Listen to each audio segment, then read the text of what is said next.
Yes hi everyone, welcome to the line concept. कैसे हैं आप सभी? उम्मीद करता हूं बहुत अच्छे होंगे स्टूडेंट्स। और आज हम बात करने जा रहे हैं आपसे नेक्स्ट टॉपिक के बारे में। पिछले वाले लेक्चर तक हमने यहां तक बात कर ली थी students, describe the ionisation enthalpy in periodic table movement. ठीक है, तो इसमें आपको लेफ्ट टू राइट मूवमेंट के बारे में भी बताना है और टॉप टू बॉटम का जो मूवमेंट होगा उसके बारे में भी आपको यहाँ पर बताना है स्टूडेंट्स। नेक्स्ट बात करते हैं आपसे इलेक्ट्रॉन गेन एंथैल्पी के बारे में। देखिए, पहले समझेंगे बाद में लिखेंगे स्टूडेंट्स। तो देखिए, सबसे पहले समझने का काम करते हैं।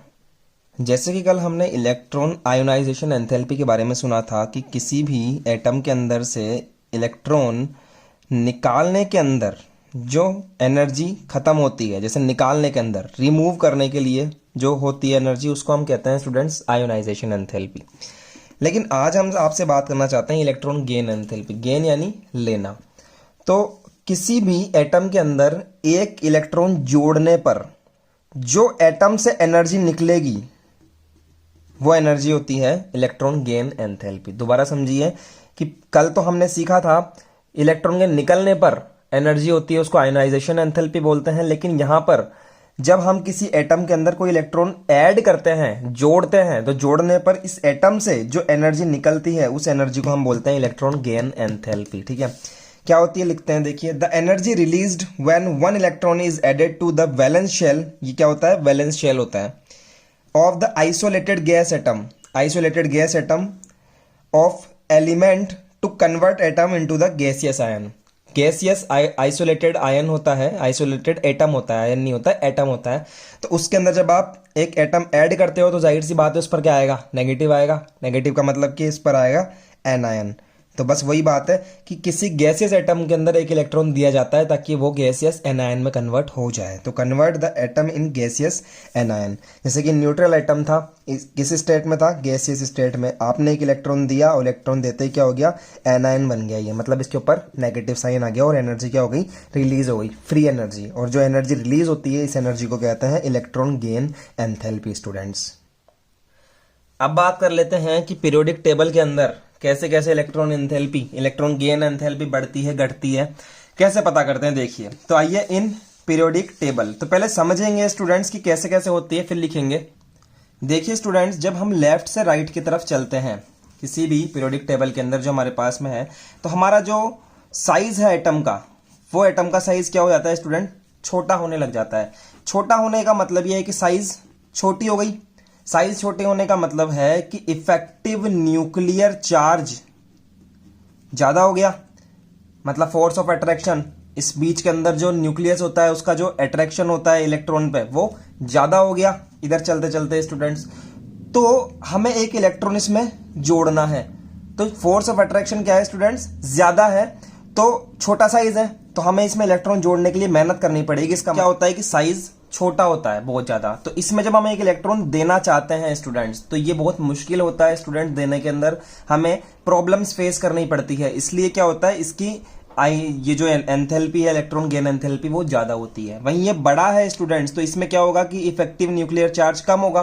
तो आप एनर्जी इसमें आसानी से आप क्या कर सकते हो? इलेक्ट्रॉन दे सकते हो। इसलिए इसकी जो इलेक्ट्रॉन गेन एंथैल्पी होगी वो कम होगी स्टूडेंट्स, समझ रहे हैं? तो आप ऐसे लिख सकते हैं, इसको ऐसे याद कर सकते हैं कि जितना बड़ा साइज होगा, जितना बड़ा साइज होगा उतनी कम इलेक्ट्रॉन गेन एंथैल्पी होगी। तो इसे लिख सकते हैं कम इलेक्ट्रॉन GAIN गेन एंथैल्पी। समझ गए? इस तरह से लिख सकते हैं student. Size inversely proportional to 1/2 electron gain enthalpy. इस तरह से आप लिख सकते हैं स्टूडेंट्स। तो लिख सकते हैं यहां पर on moving left to right the electron gain enthalpy increases. इधर चलने पर इंक्रीज होती है। Because on moving left to right size of atom decreases and effective nuclear charge increases. INC मतलब increases. So it is difficult to give electron in valence shell. ये difficult होता है उसको इलेक्ट्रॉन देना। Hence more energy is required. तो क्या होता है? बहुत ज्यादा एनर्जी की हमें रिक्वायरमेंट होती है। So on moving left to right the electron gain enthalpy decreases. देखिए, स्मॉल साइज है, हाई इफेक्टिव न्यूक्लियर चार्ज है, इसका मतलब इसमें इलेक्ट्रॉन देने के लिए बहुत ज्यादा एनर्जी चाहिए होगी। तो वो एनर्जी क्या होती है स्टूडेंट्स? ज्यादा होती है। तो छोटे का ज्यादा एनर्जी होगी।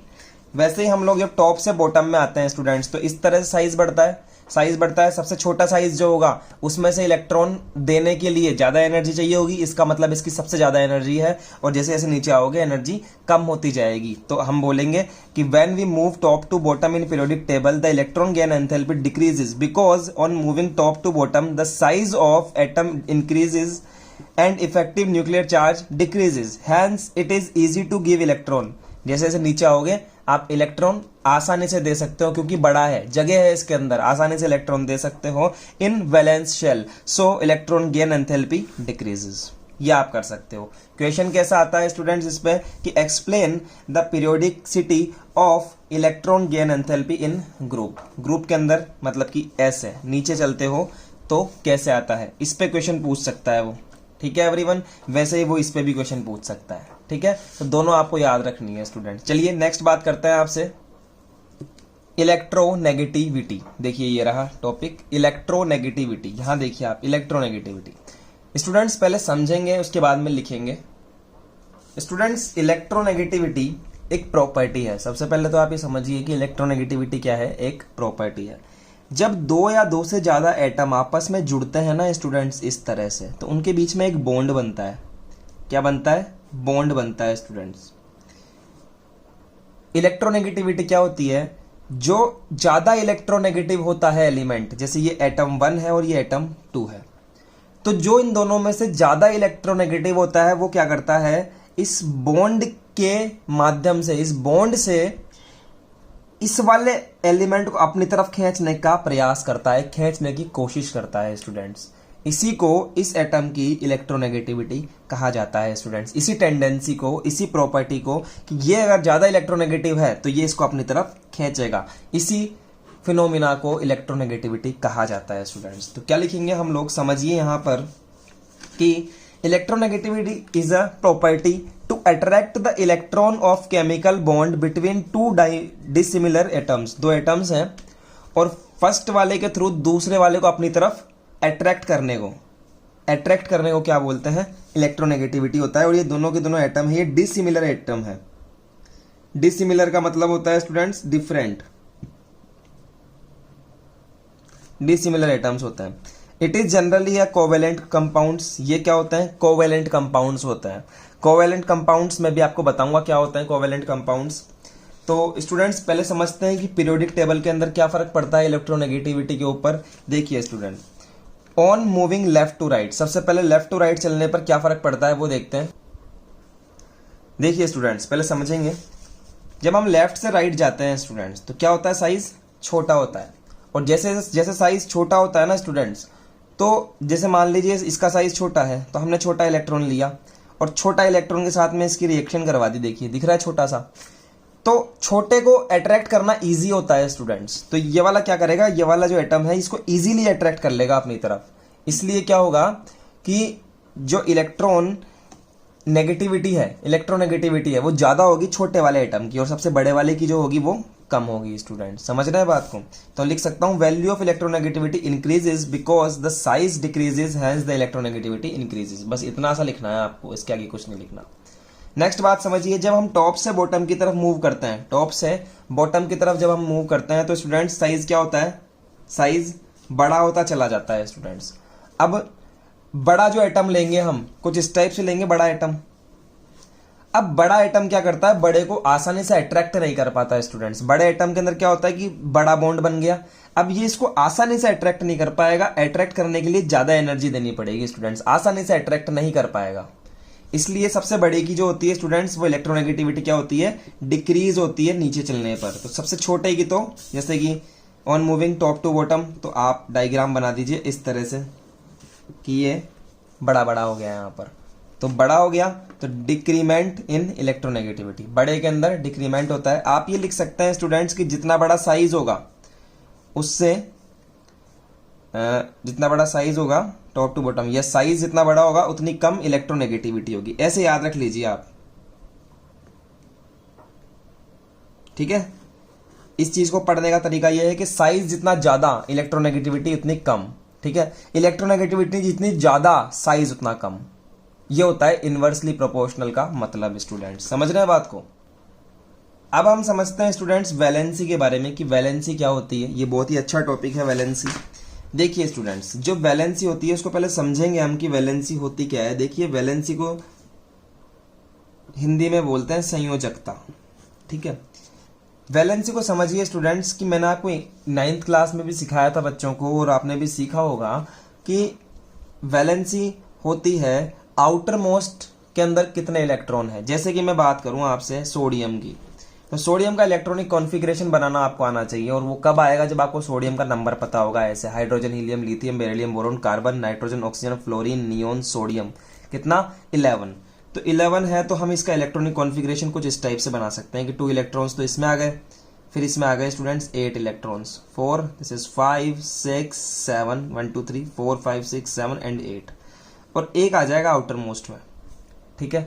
तो आउटर मोस्ट में कितने इलेक्ट्रॉन स्टूडेंट्स? ओनली 1। तो सोडियम की जो वैलेंसी होती है वो 1 होती है स्टूडेंट्स। वैसे ही मैं आपसे बात करूं स्टूडेंट्स नेक्स्ट एक की कि कार्बन की हम बात करते हैं। यहाँ पर कार्बन का नंबर है 6, तो इसका कैसे बनेगा इलेक्ट्रॉनिक कॉन्फ़िगरेशन? 2 तो यहाँ हो जाएंगे और 4 यहाँ हो जाएंगे, 1 2 3 एंड 4 स्टूडेंट्स, ठीक है। तो इसके आउटर मोस्ट में कितने इलेक्ट्रॉन? 4 इलेक्ट्रॉन। तो कार्बन की जो वैलेंसी होती है वो कितनी होती है स्टूडेंट्स? 4 होती है। लेकिन अगर आप बात करें नाइट्रोजन के बारे में, तो स्टूडेंट्स नाइट्रोजन का इलेक्ट्रॉनिक कॉन्फ़िगरेशन कैसे बनता है वो देखिएगा, ऐसे बनता है। प्लस यहाँ पर 2 इलेक्ट्रॉन हो गए, यहाँ हो गए कितने? 1 2 3 4 और 5, ठीक है एवरीवन। यहाँ पर इसकी वैलेंसी 5 नहीं होती है स्टूडेंट्स, ठीक है। आप बोलोगे सर आउटर मोस्ट में 5 इलेक्ट्रॉन है तो 5 इसकी वैलेंसी हो जाएगी। मैं कहूंगा नहीं, ऐसा नहीं होता है।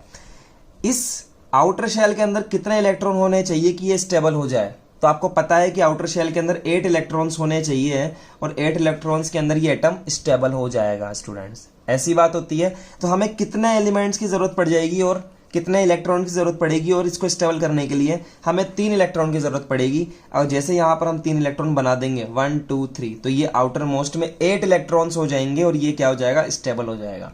तो जहां पर हमें इलेक्ट्रॉन की जरूरत पड़ती है स्टेबल होने के लिए, वो नंबर ऑफ इलेक्ट्रॉन्स हमारी क्या होती है स्टूडेंट्स? वैलेंसी होती है। तो नाइट्रोजन की वैलेंसी क्या होती है स्टूडेंट? 3 होती है। एक बात आपको ध्यान रखनी है कि जब लेता है तो नेगेटिव चार्ज आता है, जब देता है तो प्लस चार्ज आता है स्टूडेंट्स, समझ रहे हैं। लेकिन वैलेंसी जो होती है वो हमेशा पॉजिटिव ही पाई जाएगी, आपको नेगेटिव नहीं होती है वैलेंसी। समझ में आया वैलेंसी क्या होती है? चलिए लिखते हैं वैलेंसी को। The valency generally a number. Valency क्या है? जनरली एक नंबर है। लिख लीजिए आप। The number of electrons present in the outer most shell of an element. Element है उसके आउटर मोस्ट में जो एलिमेंट है, उस इलेक्ट्रॉन है, उसको हम बोलेंगे वैलेंसी उसकी। यह है सोडियम, यह है कार्बन, लेकिन यह नाइट्रोजन के लिए भी दे दिया मैंने। नाइट्रोजन में कितने इलेक्ट्रॉन जोड़ने पड़ेंगे? 1 2 3 इलेक्ट्रॉन्स। तो इसकी वैलेंसी कितनी होगी स्टूडेंट्स? 3 होगी। नाइट्रोजन की वैलेंसी 3 होगी। सर कब पता लगेगा कि हमें देना चाहिए नहीं देना चाहिए? देखिए 4 तक बात चल जाती है, 1 2 3 4 कि 4 तक है, कोई दिक्कत नहीं है। लेकिन जैसे ही यहां पर 5 होते हैं ना स्टूडेंट्स, तो उस टाइम पे हम 5 नहीं बोल सकते, हम 3 बोलेंगे, क्योंकि 3 की जरूरत पड़ रही है वहां पर। यहां तो आप 4 ही बोलोगे, क्योंकि 4 ले सकता है और 4 दे सकता है, तो वो काम है यहां पर। तो यहां पर 1 क्या होगा? 1 दे सकता है अपने आप को स्टेबल करने के लिए, क्योंकि 1 दे देगा तो स्टेबल हो जाएगा ये किस पे? 8 इलेक्ट्रॉन्स पे यहाँ पर। तो इसकी वैलेंसी 1 होगी स्टूडेंट्स। इस तरह से आपको वैलेंसी देखना है। अगर आपको वैलेंसी सीखनी है ढंग से तो 9th क्लास की बुक से सीख सकते हैं, और फिर भी कोई प्रॉब्लम है तो आप मुझसे पूछ सकते हैं कमेंट करके, ठीक है। अच्छे से वैलेंसी सिखा देंगे जो भी आपने 9th क्लास में सीखी होगी। चलिए इसके बाद में हमारे पास में एक नोट है कि valency is same for all elements of same group. जो सेम ग्रुप के एलिमेंट्स होते हैं स्टूडेंट्स, उनकी वैलेंसी हमेशा सेम होती है स्टूडेंट्स। देखिए मैं आपको पीरियोडिक टेबल दिखाना चाहता हूं। हमारे पास में पीरियोडिक टेबल है, ये रही पीरियोडिक टेबल। देखिए स्टूडेंट्स इस तरह की है। तो जैसे ये ग्रुप बने हुए हैं, first group, second group, third group, fourth group, fifth group, sixth group, तो इनके सेम ग्रुप के जो एलिमेंट्स है ना स्टूडेंट्स, उनकी वैलेंसी सेम होती है। जैसे हाइड्रोजन की 1 होती है, लिथियम की 1 होती है, सोडियम की 1 होती है, अभी हमने निकाली, पोटेशियम की 1 होती है, आरबीएम की 1 होती है। तो इस तरह से सेम ग्रुप के जो एलिमेंट्स होते हैं उनकी वैलेंसी हमेशा सेम होती है स्टूडेंट्स, समझ रहे हैं बात को। चलिए अब हम बात करते हैं आपसे इन पीरियोडिक टेबल। देखिए वैलेंसी के ऊपर क्वेश्चन पूछा जाता है कि ये पूरा डिस्क्रिप्शन पूछा जाएगा कि वैलेंसी किस तरह से वेरी करती है इन पीरियोडिक टेबल। तो आपको वहां लिखना पड़ेगा कि वैलेंसी पहली बात तो क्या होती है और दूसरी बात ये वाला जो डाटा जो अब मैं आपको समझाने के लिए जा रहा हूं। देखिए स्टूडेंट्स पहले समझेंगे बाद में बात करेंगे। हमारा पहला पॉइंट है स्टूडेंट्स की ग्रुप 1 एंड 2 वैलेंसी इज 1 और 2। जो ग्रुप पहला और दूसरा होता है उसकी जो वैलेंसी आती है उसके एलिमेंट्स की वो या तो 1 आएगी या फिर 2 आएगी, इसके अलावा नहीं आ सकती। तो याद कर लो इस बात को, समझिए। देखिए ग्रुप 1 और 2 कौन सा होता है स्टूडेंट्स? ग्रुप 1 ये रहा और ग्रुप 2 ये रहा। H की वैलेंसी 1, क्योंकि इलेक्ट्रॉन ही 1 है तो वैलेंसी भी 1 ही होगी स्टूडेंट्स। H की वैलेंसी 1, इसकी पूरे की पूरी क्या होती है? 1 होती है स्टूडेंट्स। वैसे ही बेरिलियम की वैलेंसी 2 होती है स्टूडेंट्स, तो इस पूरे के पूरे ग्रुप की क्या होती है? 1 होती है। और फर्स्ट ग्रुप और सेकंड ग्रुप मिलकर बनाते हैं स्टूडेंट्स S ब्लॉक। क्या बनाते हैं? S block. तो S ब्लॉक होता है 1 एंड 2 ग्रुप और इसकी वैलेंसी 1 और 2 होती है स्टूडेंट्स। नेक्स्ट बात करते हैं P ब्लॉक के बारे में। P ब्लॉक स्टार्ट होता है स्टूडेंट्स 13 से 17 के ऊपर, कि 13 से 17 जब आप जाते हो तो वैलेंसी जो होती है वो पहले तो इंक्रीज होती है, कहां से कहां तक? 1 से 4 तक, और देन डिक्रीजेस, और उसके बाद में डिक्रीज होती है। देखिए P ब्लॉक देखते हैं हम लोग 13 टू 17 यहां से लेकर यहां तक। देखिए ये वाला जो ग्रुप है 13 से लेकर 17 तक, ये वाले जो एलिमेंट्स होते हैं ये होते हैं स्टूडेंट्स P ब्लॉक एलिमेंट्स, और इनकी वैलेंसी पहले तो 1 से 4 तक बढ़ती है फिर ये घटती है। इस बात को समझते हैं हम कैसे। 1 से 4 तक बढ़ती है फिर घटती है। देखिए एवरीवन 13 से 17 तक ग्रुप, मतलब कि 13 से 17 तक जब हम चलते हैं तो हम देखते हैं स्टूडेंट्स की जैसे हमारे पास में एलिमेंट है boron, carbon, nitrogen, oxygen, fluorine. ठीक है, क्या क्या है? Boron, carbon, nitrogen, oxygen, fluorine. तो बोरोन और कार्बन की होती है 3, यहाँ आएगी 4। फिर नाइट्रोजन की होती है स्टूडेंट्स 3, 2 एंड 1। तो यही बात कह रहे थे कि 4 तक तो बढ़ती है पहले, तो 3 और 4 समझ रहे हैं आप? 3, 4, 3 के बाद में 4 तक बढ़ गई है यहाँ तक, तो उसके बाद में फिर कम होती है स्टूडेंट्स 3, 2, 1 ऐसे। तो आप कह सकते हैं यहाँ से यहाँ तक तो इंक्रीज होगी, देन डिक्रीजेस। 3, 2, 1 से डिक्रीज होना स्टार्ट हो जाती है 13 से लेकर 17 ग्रुप तक। ठीक है, दूसरी बात हमने कंप्लीट कर ली है। तीसरी जो नोट है हमारे पास में वो क्या कहता है कि if an element react with oxygen then valency increases from 1 to 7। अगर कोई एलिमेंट ऑक्सीजन के साथ में रिएक्ट करता है तो उसकी जो वैलेंसी होती है वो इंक्रीज होती है स्टूडेंट्स 1 से लेकर 7 तक। समझ रहे हैं आप? 1 से लेकर 7 तक उसकी इंक्रीज हो जाती है कोई भी एलिमेंट अगर ऑक्सीजन के साथ में रिएक्ट करता है तो। और valency of 18th group element is 0। जो हमारा 18th ग्रुप होता है ना स्टूडेंट्स, 18th ग्रुप ये वाला, इसके सारे एलिमेंट जितने भी होते हैं उनकी वैलेंसी स्टूडेंट्स 0 होती है। कैसे होती है स्टूडेंट? जैसे कि हमने एक एलिमेंट ले लिया यहाँ पर नियोन, Ne ले लेते हैं हम Ne। तो समझिए यहाँ पर आप कि हमने लिया है नियोन, बीच में लिख दिया नियोन प्लस। ठीक है, नियोन के सबसे पहले तो नंबर हमें जानना पड़ेगा कि 10 होते हैं, तो 2 तो यहाँ पर आ गए इलेक्ट्रॉन, और बाकी कितने बचे? 8 बचे। 1, 2, 3, 4, दिस इज 5, 6, 7 एंड 8, और 8 इलेक्ट्रॉन क्या आ गए? बाहर आ गए स्टूडेंट्स। तो ये भी पूरा भर गया और ये भी पूरा भर गया।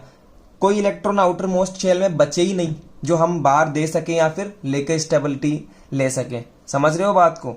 ये भी पूरा भर गया और ये भी पूरा भर गया। फर्स्ट वाले शेल के अंदर 2 इलेक्ट्रॉन्स आते हैं जो भी भर गए, उससे अगले वाले में 8 इलेक्ट्रॉन्स आते हैं स्टूडेंट्स, तो वो भी भर चुके। देखिए 8 इलेक्ट्रॉन्स आते हैं तो वो भी भर चुके।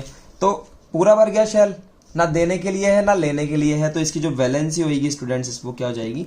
0 हो जाएगी। ऐसे एलिमेंट्स कौन कौन से होते हैं? Helium, neon, argon, krypton, xenon और रेडियन। ठीक है, इस तरह के एलिमेंट होते हैं। देखिए ये रहे। ओके, तो ये हमने बात कर ली। अब हम बात करना चाहते हैं स्टूडेंट्स डी ब्लॉक एलिमेंट्स के बारे में। डी ब्लॉक एलिमेंट्स कौन से होते हैं? लेंथेनाइड और actinide elements present the valency more than 1। क्या कह रहा है कि एक्टिनाइड और लेंथेनाइड जो एलिमेंट्स होते हैं वो वैलेंसी शो करते हैं 1 से ज्यादा, मोर देन 1 शो करते हैं, मोर देन 1 स्टूडेंट्स। देखिए मोर देन 1 कौन से वाले? ये रहे डी ग्रुप एलिमेंट्स, जो कि लेंथेनाइड से स्टार्ट होते हैं, ये वाली सीरीज और ये वाली सीरीज एक्टिनाइड सीरीज। ये 1 से ज्यादा वैलेंसी हमेशा देते हैं स्टूडेंट्स। चलिए नेक्स्ट बात करते हैं स्टूडेंट्स, बहुत ही अच्छा टॉपिक आया है अब हमारा एटॉमिक साइज, जो कि अब तक हम सीखते आ रहे हैं कि लेफ्ट से राइट चलने पर एटॉमिक साइज घटता है, ऊपर से नीचे आने पर एटॉमिक साइज बढ़ता है। तो वो क्यों बढ़ता है और वो क्यों घटता है आज हम जानेंगे इस टॉपिक के अंदर। तो समझिएगा, बहुत ही इंटरेस्टिंग और अच्छा टॉपिक है, इंपॉर्टेंट टॉपिक है कि एटॉमिक साइज कैसे बढ़ता है और क्यों बढ़ता है। स्टूडेंट्स समझिए, देखिए स्टूडेंट्स, जो हमारी पीरियोडिक टेबल चलती है ना, वो ऐसे चलती है लेफ्ट से राइट में। मतलब कि 1 फर्स्ट एलिमेंट, फिर हीलियम सेकंड एलिमेंट। आप देखिए पीरियोडिक टेबल में first element hydrogen, second helium, फिर लिथियम बेरिलियम, फिर यहाँ से स्टार्ट होता है boron, carbon, nitrogen, oxygen, fluorine, neon, फिर यहाँ से sodium, magnesium, aluminium, silicon, phosphorus, sulphur, chlorine, argon, potassium, calcium, scandium, titanium, vanadium, chromium, manganese, इस तरह से चलता जाता है। मतलब लेफ्ट से लेकर राइट तक काम चलता है स्टूडेंट्स, नंबर वाइज। ठीक है एवरीवन। तो क्या होता है स्टूडेंट्स, अब मेरी बात को ध्यान से समझिए। जब आप लेफ्ट से राइट में चलते हो तो आपके नंबर्स इंक्रीज होते हैं। 1 2 3 4 3 4 5 6 7 8 9 10, इस तरह से नंबर इंक्रीज होते हैं। नंबर इंक्रीज हो रहे हैं, इसका मतलब इलेक्ट्रॉन्स भी उनके अंदर बढ़ रहे हैं। नंबर 1 है तो कितना इलेक्ट्रॉन? 1 इलेक्ट्रॉन। नंबर 2 में 2 इलेक्ट्रॉन। नंबर 3 में 3 इलेक्ट्रॉन। नंबर 4 में 4 इलेक्ट्रॉन। 5 में 5 इलेक्ट्रॉन। 6 में 6 इलेक्ट्रॉन। इस तरह से नंबर के इलेक्ट्रॉन भी क्या है कि बढ़ते जा रहे हैं स्टूडेंट्स। तो क्या होता है स्टूडेंट्स कि जब आप लेफ्ट से राइट में जाते हो ना स्टूडेंट्स, तो एटम का साइज तो उतना ही रहता है, बस उसके अंदर इलेक्ट्रॉन बढ़ जाते हैं। जैसे कि फर्स्ट एटम है तो 1 इलेक्ट्रॉन, दूसरा इलेक्ट्रॉन है तो 2 एटम। एटम का साइज उतना ही हल्का सा बढ़ गया, बस समझ रहे हैं, क्योंकि नीचे आ गए हम। अब इसमें 3 इलेक्ट्रॉन, ठीक है, इससे अगले वाले में साइज उतना ही रहेगा, लेकिन इलेक्ट्रॉन कितने हो जाएंगे स्टूडेंट्स? 4 हो जाएंगे। फिर यहां से बात करें, साइज उतना ही रहेगा, लेकिन इलेक्ट्रॉन कितने हो जाएंगे? 5 हो जाएंगे। फिर यहाँ इतने रहेंगे, लेकिन इलेक्ट्रॉन कितने हो जाएंगे? 6 हो जाएंगे। तो मेरा कहने का मतलब यह है स्टूडेंट्स कि जैसे जैसे आप लेफ्ट से राइट में चलते हो तो सिर्फ इलेक्ट्रॉन बढ़ते हैं स्टूडेंट्स। क्या बढ़ते हैं? सिर्फ इलेक्ट्रॉन बढ़ते हैं आउटर मोस्ट शेल के अंदर। यहाँ पर 3 थे, यहाँ 4, यहाँ 5, यहाँ 6, यहाँ 7, सिर्फ इलेक्ट्रॉन बढ़ते हैं। इसलिए सिर्फ इलेक्ट्रॉन बढ़ने के कारण उसकी साइज इंक्रीज नहीं होती, साइज इंक्रीज नहीं होती, क्योंकि आउटर मोस्ट शेल के अंदर सिर्फ इलेक्ट्रॉन इंक्रीज हो रहे हैं, और इलेक्ट्रॉन भरने से क्या होता है? साइज नहीं बढ़ती है स्टूडेंट्स। तो हम लिख सकते हैं यहाँ पर, पहले आप समझिए बात को, लिखते हैं। ये बात आपके समझ में आई स्टूडेंट्स? देखिए, atomic size depends upon the atomic radius of elements. ठीक है, अब ये मैंने आपको बता दिया लेफ्ट से राइट जाने के लिए। तो अब पहले इसको समझते हैं ढंग से कि जो एटॉमिक साइज होती है वो डिपेंड करती है एटॉमिक रेडियस के ऊपर। रेडियस क्या होती है? न्यूक्लियस से लेकर आउटर मोस्ट इलेक्ट्रॉन की दूरी जो बीच की होती है उसे हम कहते हैं एटॉमिक रेडियस। जितनी ज्यादा एटॉमिक रेडियस होती है उतनी ज्यादा एटॉमिक साइज होती है students. Types of atomic radius, कितने टाइप की रेडियस होती है? बेसिकली 2 टाइप की रेडियस होती है। पहली होती है स्टूडेंट्स कोवेलेंट रेडियस, और दूसरी होती है वॉन डेर वाल रेडियस। ठीक है, तो van der Waals radius, 1 second रुकिए स्टूडेंट्स।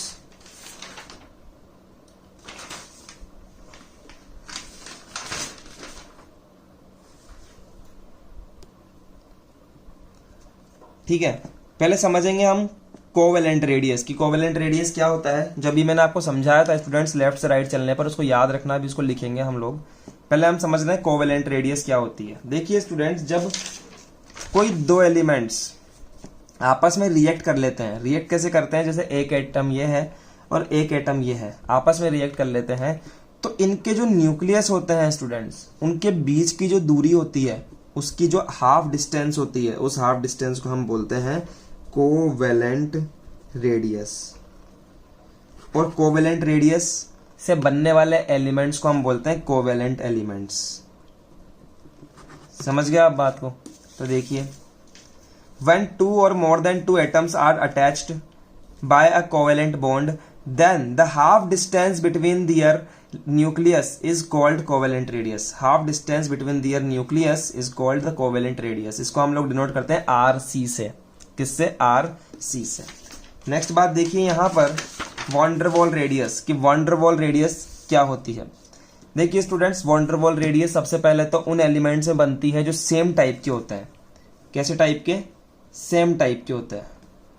और दूसरी बात, एक दूसरे से कनेक्टेड नहीं होते हैं, मतलब कि जैसे हमने अभी अभी ये चीज पढ़ी कि कोवेलेंट रेडियस में क्या होते हैं, एक दूसरे से रिएक्ट करे हुए होते हैं, एक दूसरे में घुसे हुए होते हैं इस तरह से, ठीक है। लेकिन कोवेलेंट रेडियस जहां बनती है वो एलिमेंट्स आपस में सिर्फ टच करे हुए होते हैं, कनेक्टेड होते हैं, बट इनके बीच में रिएक्शन नहीं होती है, समझ रहे हैं आप।